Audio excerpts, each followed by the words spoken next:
this is Quinton with FitPro Q&A, and today we have another great interview for you. Here with Rob Purvis, and Rob has been in the industry, the fitness industry, for quite a while, and has done various different things. So Rob, without any further ado, would you like to introduce yourself? Sure. Thanks, Quinton. Good morning. My name is Robert. I'm the proprietor of the Strength Lab, which is a teaching institution and is focused on long-term physical health. I tend to teach people how to move well and get them strong so that they are able to live well until for as long as possible.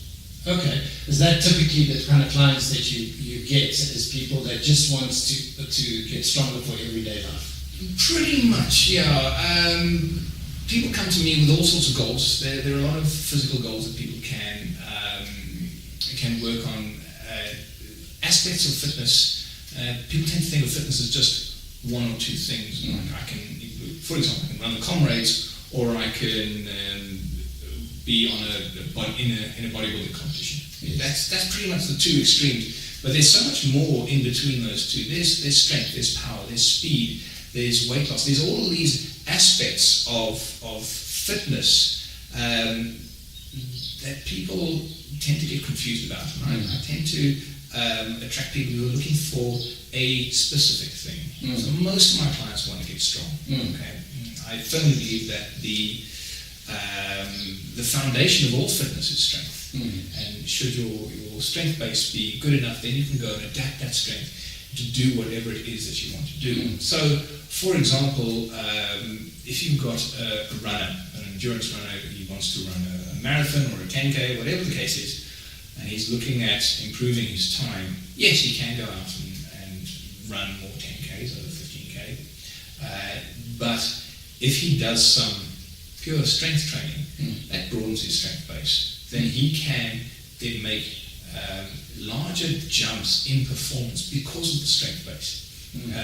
Rather than just making these small incremental improvements, he accelerates forwards to make it easier to make those gains. Right. Okay. So it depends on how you define strength as well, because strength is not just a big bodybuilder that can bench press 3 times his body weight or whatever.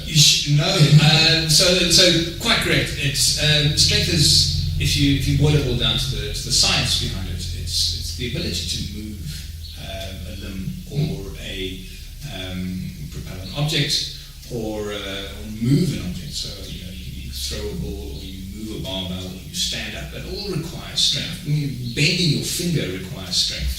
Everything you do, every movement you make requires a certain amount of strength. It could be a large amount of strength, it could be a very small amount. Yes. Like blinking your eyes requires that your muscles in your eyelids are strong enough to do that. Right. That's an extreme example. But running, jumping, lifting, climbing, crawling, it all requires strength. Right. And the more strength you have, the easier those actions are, those activities are. Carrying your shop into the car, carrying a suitcase, picking up a child. All of these things require strength. And the more strength work you do, the stronger you are, the easier those things are. So that's pretty much your passion. How would you define success with a client? Just getting them to move well. My happy place is when somebody comes in and wants to learn how to squat, for example, and you can't initially they don't get below parallel, and then three sessions later they're squatting all the way down. Wow. Safely, and then you can start loading them with weight. Yeah. That's what. So you believe you can see success that quickly in 2 sessions, 3 sessions? Yeah. You're not going to get noticeably stronger in 3 sessions. It's just it's physically impossible for the adaptations to come, for significant adaptations to come that rapidly. Adaptations will come. But what I start with, I get people getting out of their own way, possibly breaking down old squat forms for lifting, then teaching them how to move better. Right. I don't say my way is the only way. My way is a way, Yeah. and it tends to work. Okay. I have a particular client who came to me back squatting 120 kgs as his max, and 4 sessions later, he was doing 145 kgs. Wow. I mean, that's a significant improvement because he was already strong to start with. I make no claims that I put that strength, but I just enabled him to move better, and all of a sudden he's lifting 2.5 times his body weight. That's incredible. Yeah. And then, I mean, if I see that sort of success, and if I'm training with you, I'll probably stay with you for quite a while. Do you find that? So initially my business model was come to me for 10 sessions, let me teach you how to move properly, and I still am. I teach you how to squat, I'll teach you how to deadlift, I'll teach you how to bench press. Okay? 3 or 4 sessions, each of those will get you moving properly, and you can go back to your mainstream gym and come back to me every once in a while for a tweaking. Okay? My idea was to get people to get maximum use out of the gym. It was most of the people that sign up for a gym program, and I'm talking about a sort of your normal commercial health clubs, and they'd spend their session there would involve 20 minutes on a bike, 20 minutes on a treadmill, and 20 minutes on a rowing machine, and then they'd be done. Or they'd go into a class, or they'd swipe their card and go and get a health stack, whatever.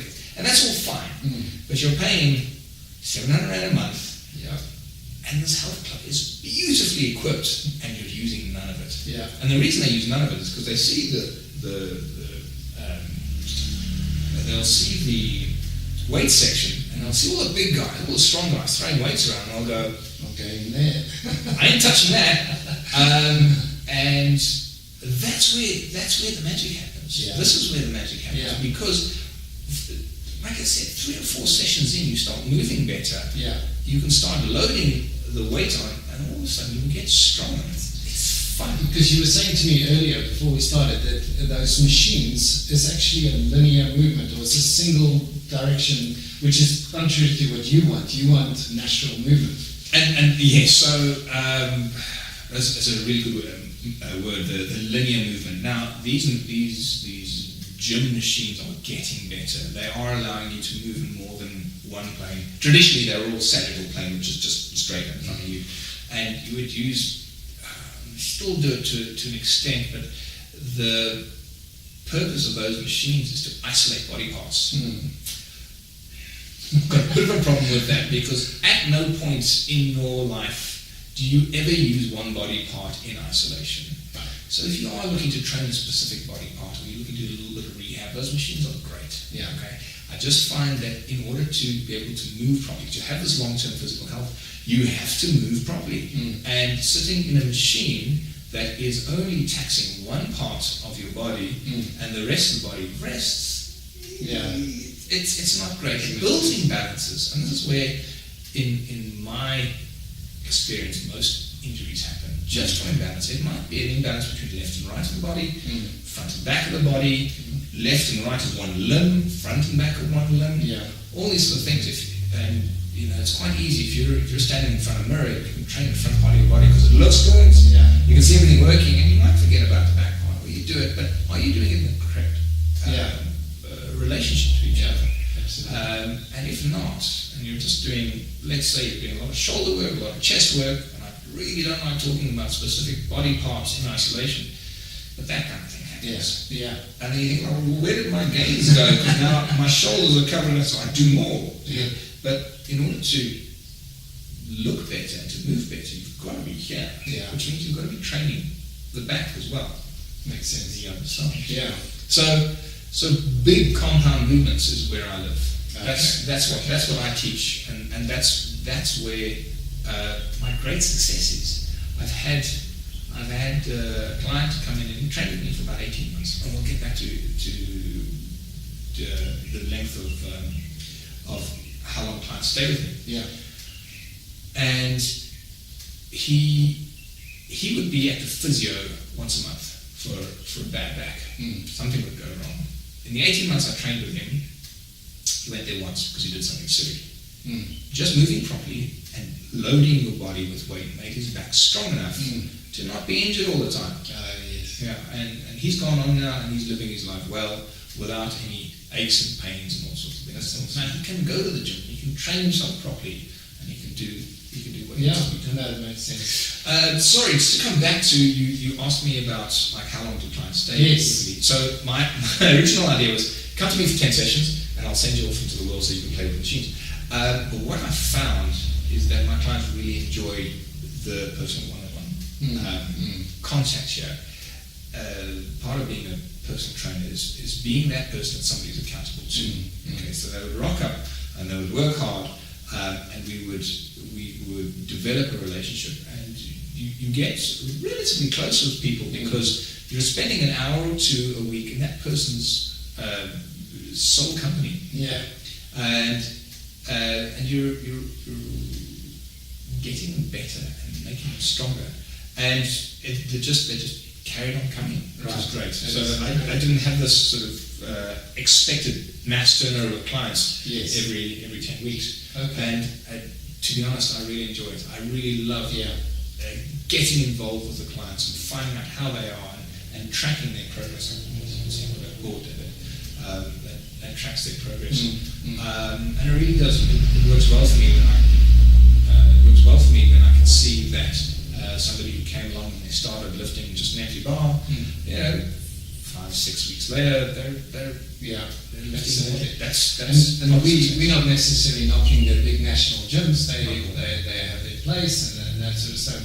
But we're sitting here in your garage, basically, that you've converted. And you're saying that you find there are benefits to having this quiet space and focused space rather than a gym? Absolutely. If you all gyms, they serve a purpose. They've got the space, they've got the equipment, pools, running tracks. All of these are good things. People should be moving more. They should be moving so much more than they are. We've become a very sedentary species, and we should be doing a lot more movement. But we should be moving well. The gyms tend to be quite noisy environments. There are TVs going on, there's music coming out of speakers, there are a lot of people moving around, and it's difficult to get your message across when you're wanting to be really specific about how somebody should be lifting away. It's fractional adjustments of hips and elbows and where you're grabbing the bar and that kind of thing. It's being in this quieter, more isolated space allows you to be a little bit more mindful about your movement. Right. Okay. But then the other side of that is you running a business here, right? So you're passionate about what you do, but this is not a charity, and you still have a wife and 2 kids that you. So how do you maintain a client base then? Because in the gyms you've got clients walking past you all the time. So that's when you work within a normal health club, you do have this catch and market, and you can sort of brand yourself and you can get clients that way. I had my business developed from a boot camp that I was running, and I attracted clients from that. But I moved into the fitness education industry, and I was working for one of the leading players, delivering workshops, being an online program manager. Okay. And that became, started monopolizing my time a little bit. So the private clients that I had fitted around the work that I was doing for this education institution, and they became what's called an anchor client. And then you work with that, and your private clients fit in around it, which worked out very well actually, because private clients tend to only be able to get you in the mornings and the evenings because they're at work all day. And then I would train on morning clients, go to work for this anchor client, and then I do my evening clients after that. Okay. And so you were training other personal trainers? Yes. So I was delivering courses in exercise science, which is depending on the institution that you attend or the certification that you're after, it's about teaching people how to become personal trainers. Okay. Yeah. Okay, that's very cool. And then you start off as a sports scientist. Yes, that's my you training. The formal training, and then where did you go from there? Sports scientist. So I initially qualified after school as with a BCom. Okay. And I worked in the it's perfect training for this. Perfect training, yeah. Perfect training. At the time, I always played football and I was fairly active and I like sports. But I never had a burning passion for it. And so I went into the finance industry and I lived overseas for a couple of years. And it was there when I was working for one of the bigger banks that I realized that I can't actually do what I'm doing for the rest of my life, and I need to do something that I enjoy and I wanted to help people. Yes. And that was the big thing.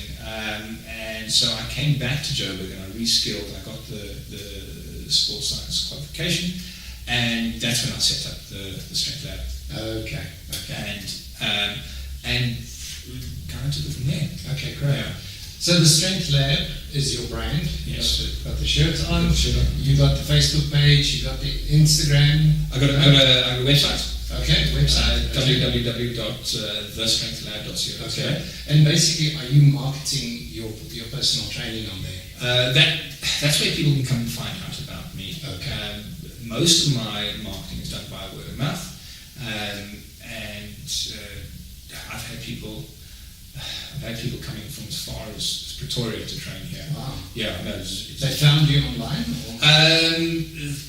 Via again word of mouth. So I was when I was running the boot camp, I had a member of the boot camp who was dating this girl who was living in Pretoria, and she would come through once or twice a week. Wow. Just to get started. Yeah. I had another client who I got from the warrior races were very popular a couple of years ago, and they're great things because instead of just running for 5Ks or 10Ks, okay, put obstacles in your way, like outdoor, like proper obstacles. And I found when I did a couple of them, you have to climb ropes and you have to do monkey bars and all sorts of things like that, like things that you do naturally when you're kids. Right. I don't know. But very few people can actually climb a rope these days.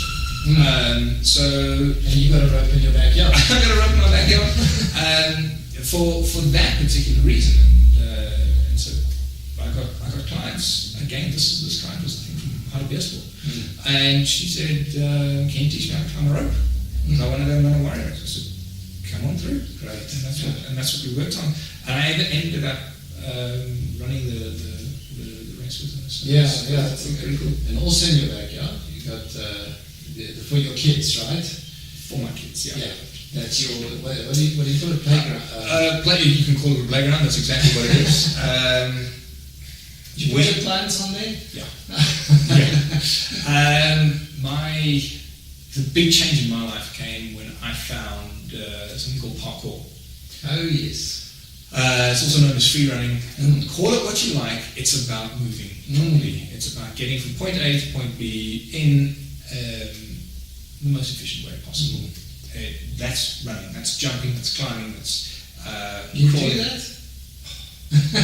Do you go into Joburg City Centre? I have done so. It's I found this when I was in the UK. I was living in London, and London is very dense, and all the buildings are right on top of each other. And bless London, but they're massively health and safety conscious, so everything had a railing on it. And so you could jump from railing to railing, you could balance, you could climb over these things. The walls were climbable. It's a beautiful environment doing this. South Africa, we've got a lot more space, a little more spread out, everything's a little bit lower. So it's quite difficult to find spots to train in. But you go and investigate, and you find things, and you get something called parkour vision, where you go, "Oh, I know how to climb that, I can do this and that," and then you go there and you train that for whatever. And so Is there a parkour community? There is a parkour community, PKSA, right? It's called parkour.co.za. Parkour South Africa is the organisation, and they can find me through that as well. Okay. Are you training there or trainer? Or? I am a fully qualified parkour coach. Wow. Okay. Yes, I am currently the only level 2 parkour coach on the continent. That's interesting. Yeah, no, I was very influenced by parkour, and that's what gave me the strength to change careers from banking into fitness, and because I just saw my life as it was as an obstacle, and I became so much happier chasing this dream of helping people, getting them stronger and fitter. And I've been back to London twice for the training, and I eventually qualified as this level 2 coach in July 2017. Okay, Yeah. That's amazing. No, it's one of the hardest things I've ever done, Yeah. and physically taxing, but also you want to be pushed that hard, so that otherwise you never grow. Good fun. So what's next for you? So you put in your time in all these different places, for career-wise, for your business. So what's next? I'm looking to work with a national gym chain. Okay.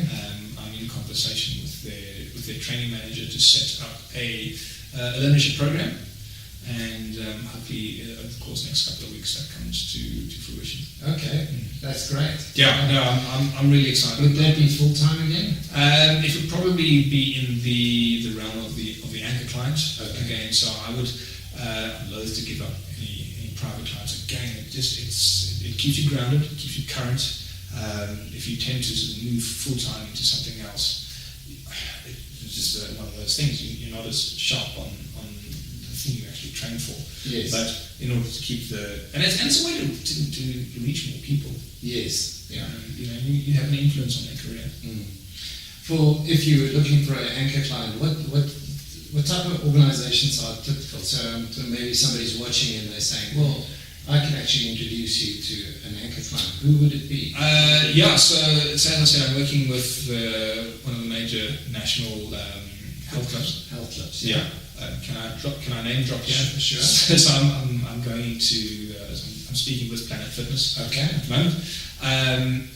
But those sort of there are education institutions which could also which I'll also be happy to work with, especially those in the fitness education industry. Is there anything else that you'd like to tell the world that I haven't covered yet? I want to help people. It's a very strong calling for me, and I want to help them by teaching them to move better.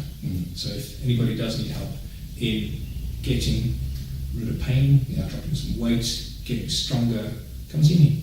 I'll help you. Cool. And I think that's pretty evident from the discussion I had with Rob today. I had a great chat with him before, we had a great chat now, but that is something that I could see that is his passion in his life. So yeah, well, it was great meeting you, Rob. Thanks for coming through. And good luck with your business going forward, and we'll see you around. Lovely. Thank you, Roger.